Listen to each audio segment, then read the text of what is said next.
Hello, I'm Locke Meredith. I'd like to invite you to join me on the next Legal Lines, where my guest is a gentleman named Jeremy Starns. He is an Executive Vice President for Operations at Sparkhound, which is an IT computer company, website building, design, programming, all kinds of stuff. He's going to talk to us about what do you do when you build a website, you design it, and how do you make it show up on the first page when you do a search. So join us on the next Legal Lines with Jeremy Starns.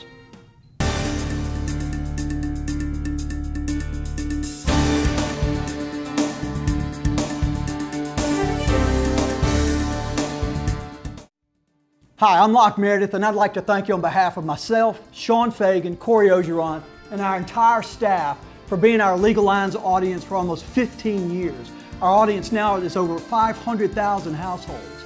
I'd also like to thank Cox Channel 4 and my friend Eric Coleman for being with me from the beginning. From all of us, thank you.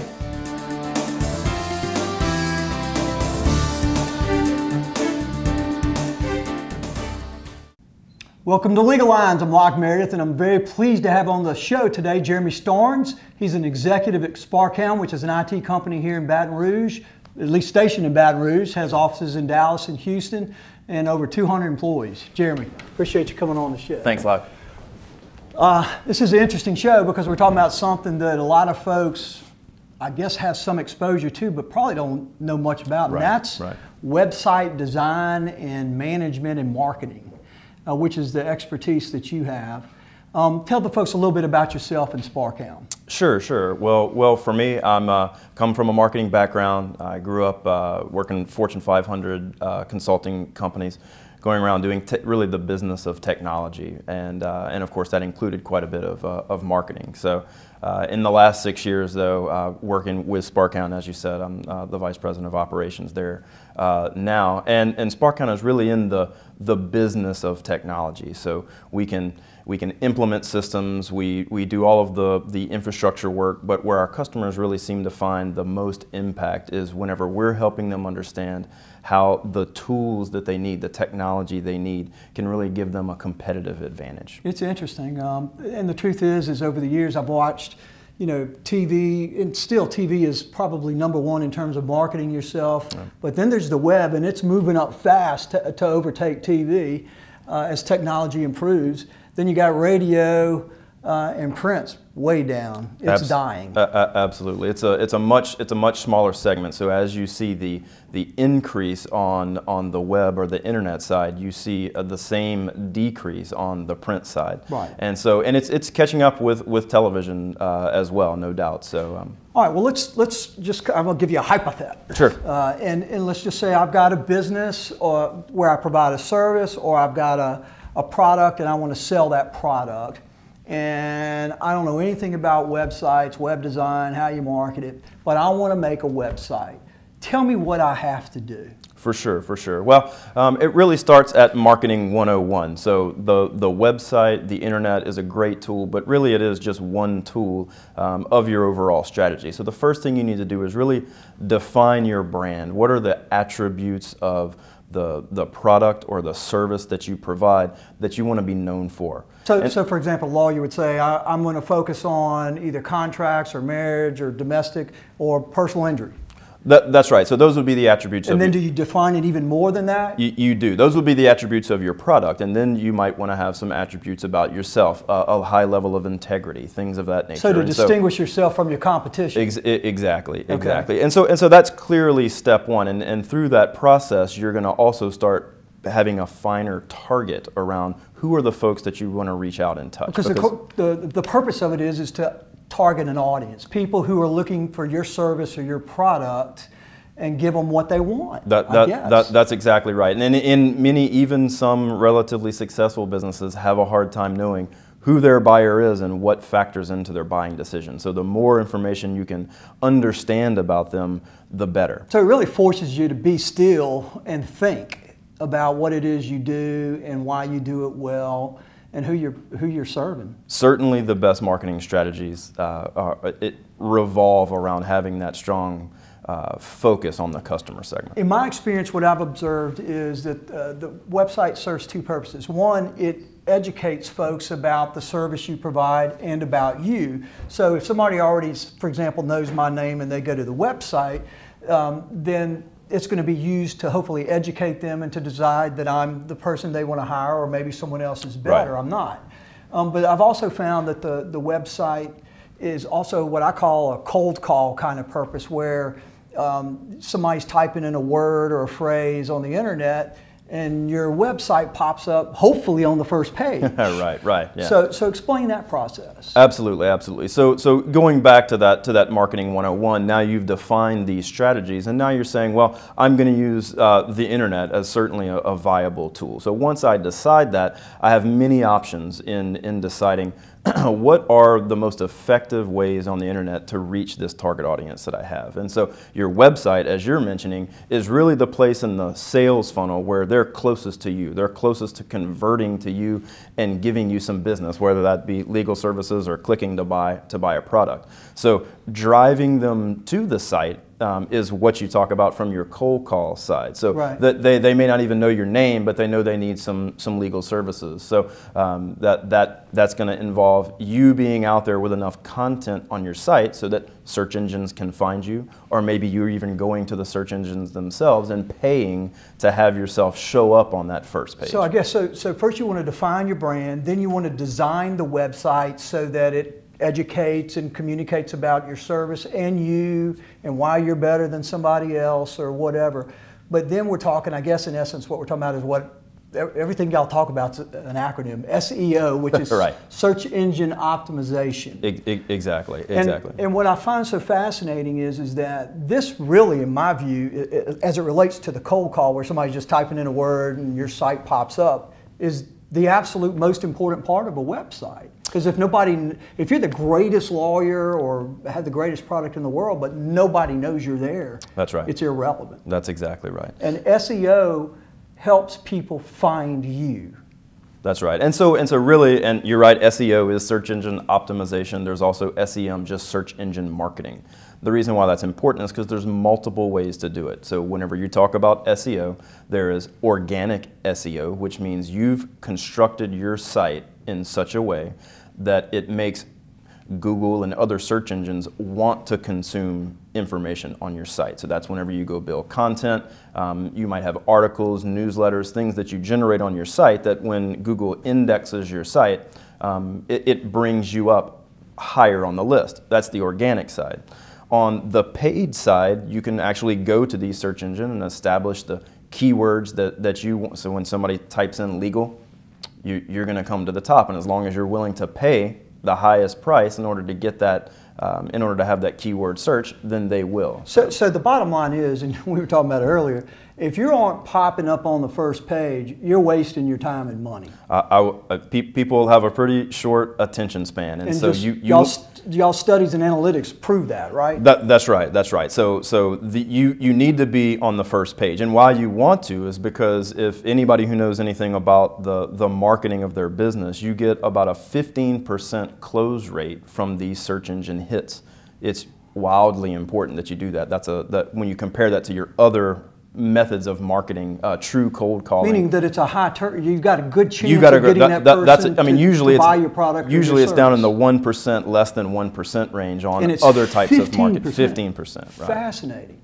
So there's two ways you pop up on the first page when somebody does a search. Right. One, you pay Google for their AdWords. Right. Explain to the folks how that happens. And the other way is you do it the natural way, which is all this SEO stuff. So explain to folks how you buy a word from Google. Sure, it's pretty easy. Actually, Google makes it very easy to go online and you actually bid for the words that you would like to provide. And so as long as you're willing, you essentially set your budget. This is the budget that I want to maintain for these sets of words.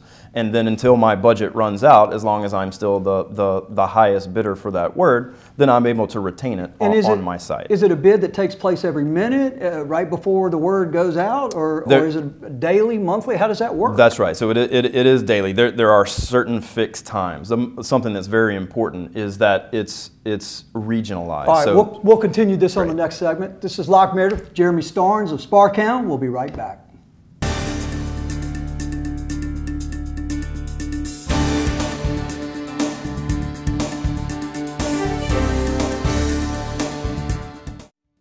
Hi, I'm Locke Meredith, and I'd like to thank you on behalf of myself, Sean Fagan, Corey Ogeron, and our entire staff for being our Legal Lines audience for almost 15 years. Our audience now is over 500,000 households. I'd also like to thank Cox Channel 4 and my friend Eric Coleman for being with me from the beginning. From all of us, thank you.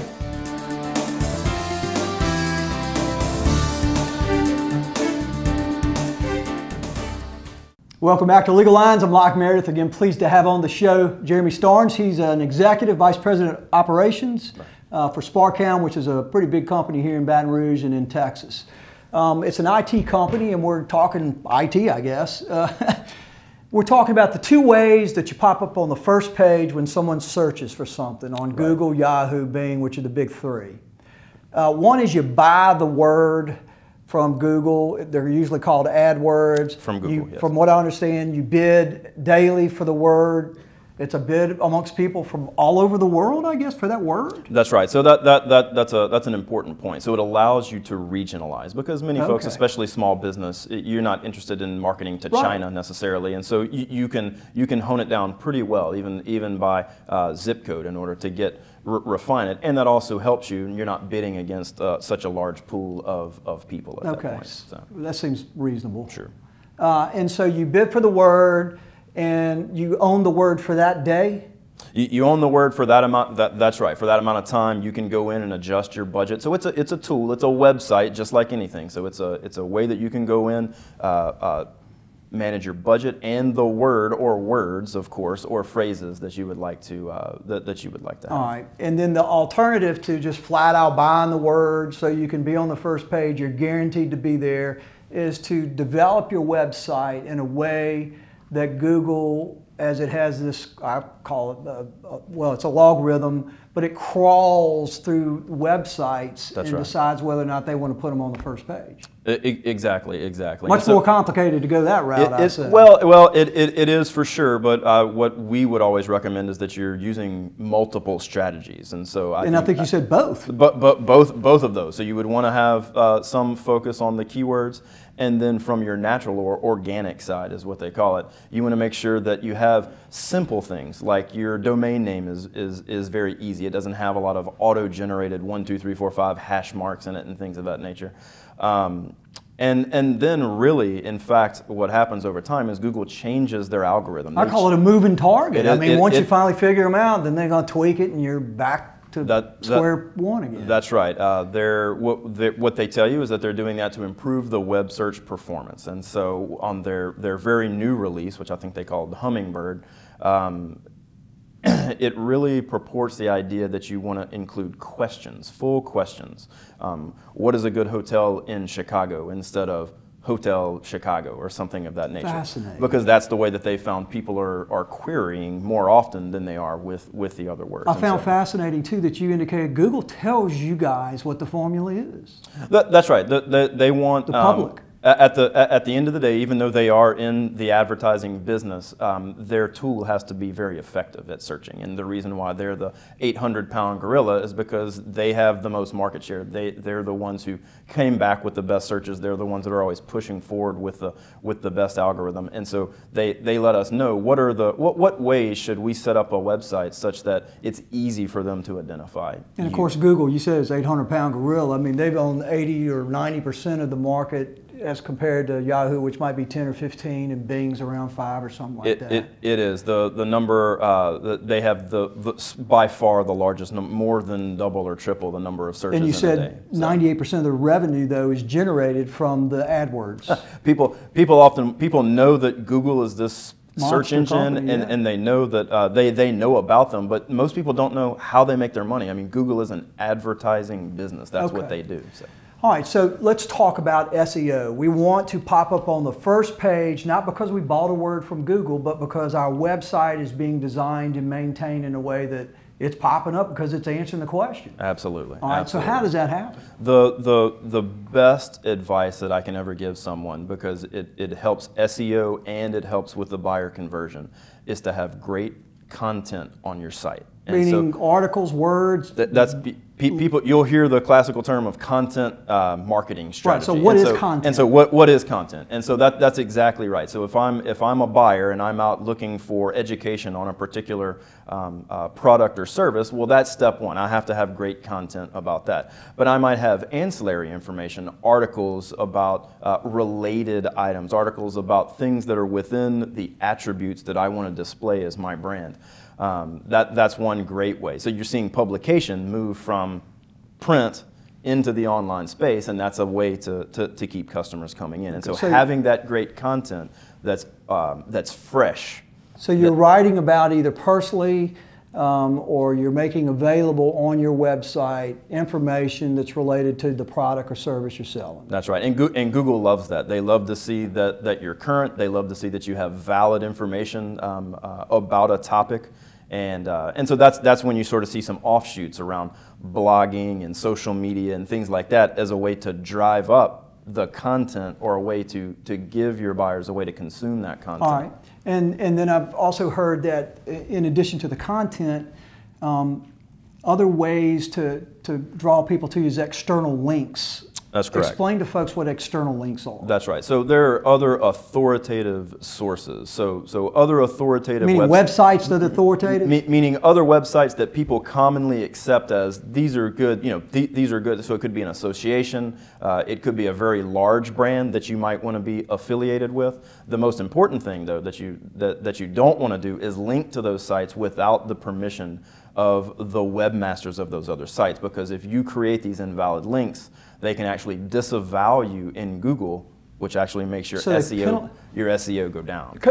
So explain to folks, because we were talking about that Google uses some type of computer program and an algorithm that analyzes websites, and they call it crawling the websites.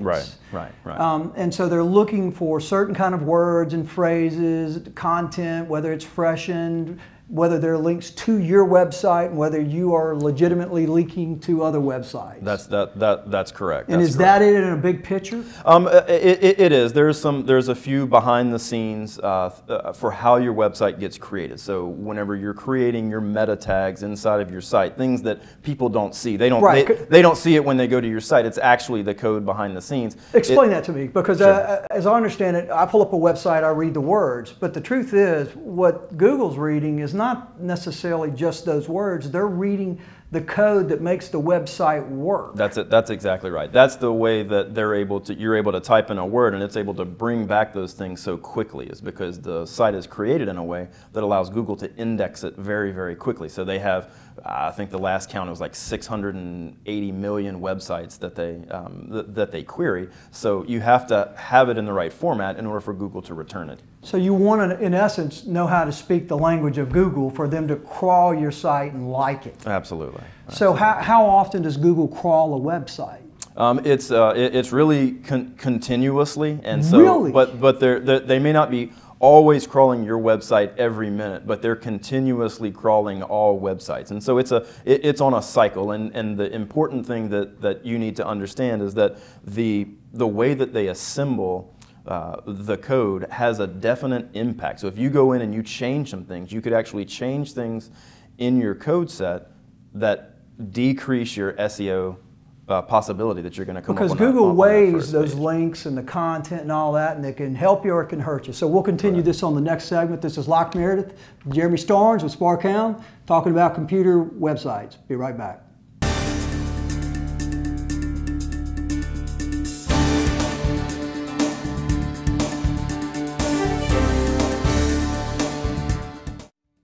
Hi, I'm Locke Meredith, and I'd like to thank you on behalf of myself, Sean Fagan, Corey Ogeron, and our entire staff for being our Legal Lines audience for almost 15 years. Our audience now is over 500,000 households.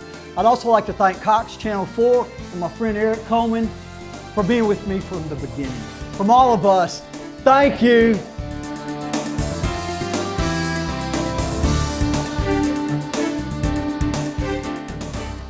Welcome back to Legal Lines. I'm Locke Meredith. Again, pleased to have on the show Jeremy Starns. He's Executive Vice President for Sparkhound in their operations, which is an IT computer company, programming company. Regional, big company, a lot of employees, a lot of expertise. So we've been talking about how you get on the first page. You either buy it or you pay somebody to develop the website and write it and set it up so that the Google search engine reads it properly.